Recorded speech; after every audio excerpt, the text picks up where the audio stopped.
Bonjour à tous et bienvenue sur la chaîne d'AutoPlus. Je suis ravi d'être avec vous aujourd'hui pour prendre le volant de la toute nouvelle Opel Astra restylée qui partage de nombreux points communs avec une voiture que l'on connaît bien, j'ai nommé la Peugeot 308. Proposée 1500 à 2000 euros de moins que sa cousine bleu, blanc, rouge, l'Opel Astra mérite-t-elle autant d'intérêt? Eh bien c'est ce que nous allons voir ensemble aujourd'hui.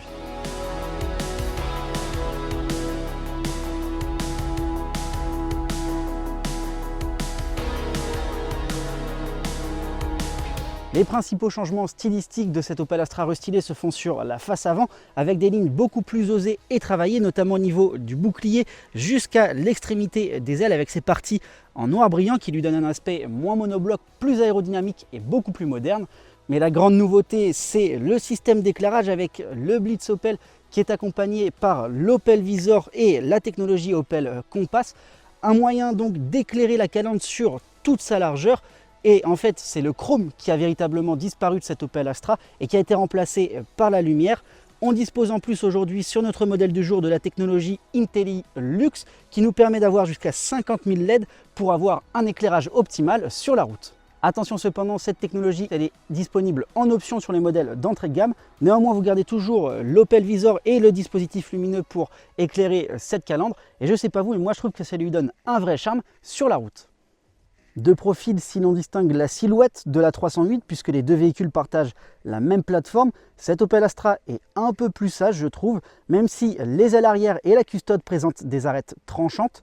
La compacte que l'on a laissée aujourd'hui propose des jantes de 18 pouces. Et petit détail amusant, le design derrière, la custode arrière reprend celui de la cadette, un moyen donc de relier l'histoire des compacts chez Opel. Sur notre modèle du jour, on a aussi donc le droit à une teinte biton avec un toit noir et des barres de toit, des rétroviseurs de la même couleur également et une antenne requin sur notre finition GS. Enfin à l'arrière, comme c'est souvent le cas lors de restylage, pas de gros changements à noter, on retrouve la même signature lumineuse, le même petit béquet, le badge Opel sur la malle de coffre ainsi que l'appellation Astra en toutes lettres et le badge hybride qui nous indique qu'on est bien sur la motorisation 1,2 litre de 145 chevaux.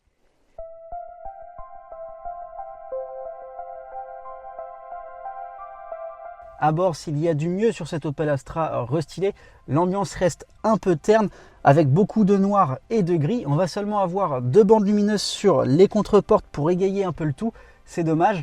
En termes de qualité des matériaux, là aussi il y a du positif. On va avoir notamment beaucoup de plastique moussé pour habiller le tableau de bord et même le plastique dur mais brillant sur la console centrale a été retravaillé pour éviter les gros accros, nous dit-on chez Opel.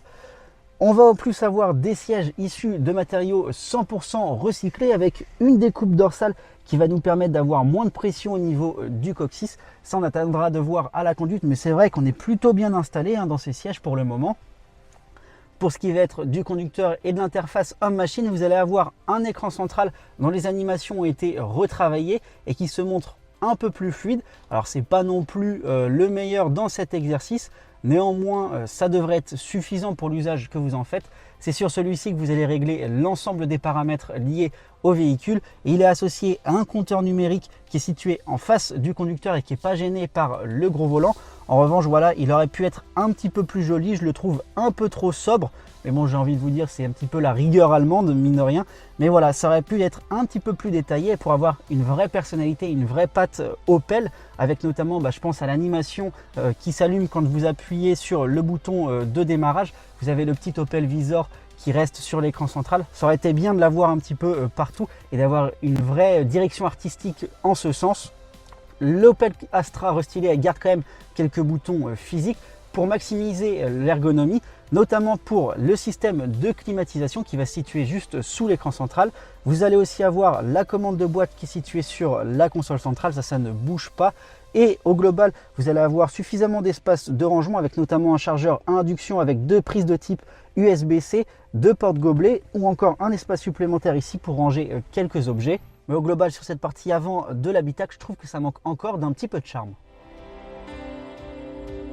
À l'arrière, le constructeur offre les mêmes qualités de matériaux qu'à l'avant, si ce n'est l'ambiance lumineuse en moins. En revanche, l'Opel Astra restylée va continuer d'avoir les mêmes défauts que la 308, à savoir pas assez d'espace au niveau des jambes ni au niveau des coudes, sachant que le siège conducteur est réglé pour ma position de conduite. En revanche, au niveau de la tête, ça va à peu près, sachant que je mesure 1,80 m, il ne faudra pas être beaucoup plus grand. Notre modèle du jour dispose en plus d'un toit panoramique qui va apporter plus de luminosité dans l'habitacle.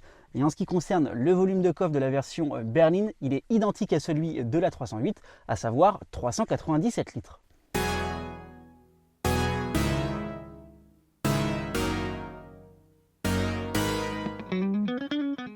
Sous le capot de notre modèle d'essai du jour, comme dit un petit peu plus tôt, on a donc le moteur mild hybride 1,2 litre de 145 chevaux qui équipe de nombreux modèles de chez Stellantis, d'une puissance donc de 145 chevaux avec un couple maximal de 230 Nm et une consommation annoncée par le constructeur de 4,9 litres au 100 km. Mais il faudra quand même attendre que le modèle passe entre les mains de notre labo pour en savoir un petit peu plus sur les consommations réelles. Dans les faits, moi au tableau de bord, je suis plutôt aux alentours des 5,6 litres au 100 km en roulant en moyenne entre 60 et 70 km/h. Le tout est piloté par une boîte automatique à 6 rapports qui, comme sur sa cousine la 308, va manquer un petit peu d'agrément, notamment au moment de mettre le pied sur l'accélérateur, au moment d'un dépassement par exemple, ou lorsque vous voulez relancer le véhicule.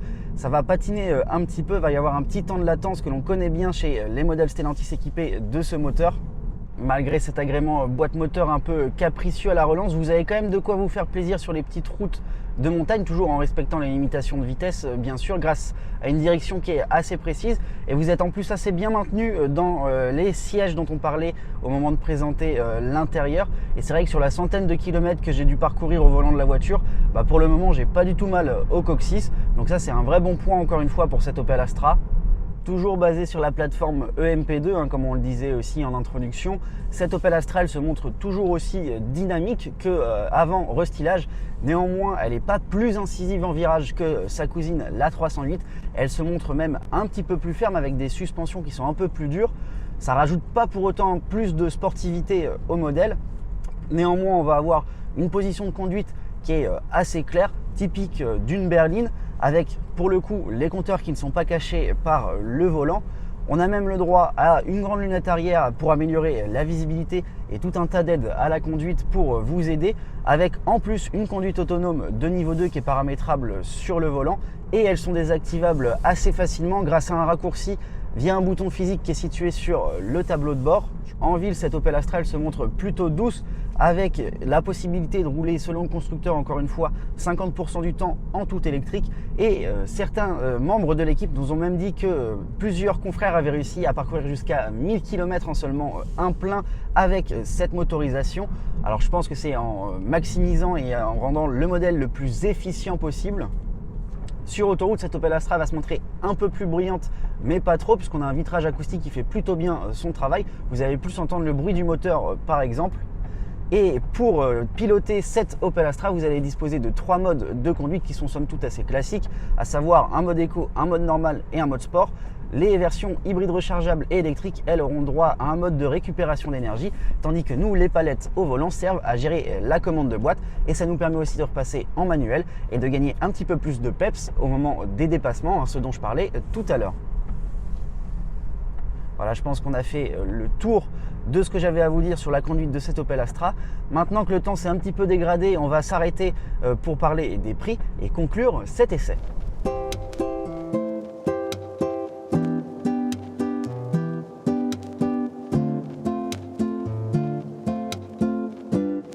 Pour conclure cet essai, on a remis la veste car la météo est un petit peu plus capricieuse ici en Croatie. L'Opel Astra, elle, commence à partir de 29 211 €. Elle est donc moins chère que sa cousine française, mais elle reste aussi un peu plus ferme et un peu plus terne à l'intérieur. Néanmoins, elle est toujours garantie 8 ans comme la plupart des modèles de chez Stellantis et représente donc une bonne alternative à notre star du marché auto. Voilà, c'est tout pour cette vidéo, j'espère qu'elle vous aura plu. Moi, je vous invite à vous abonner à la chaîne YouTube d'Autoplus ainsi qu'à nous suivre sur tous nos réseaux. Et je vous dis à très vite pour de futurs essais automobiles. Ciao!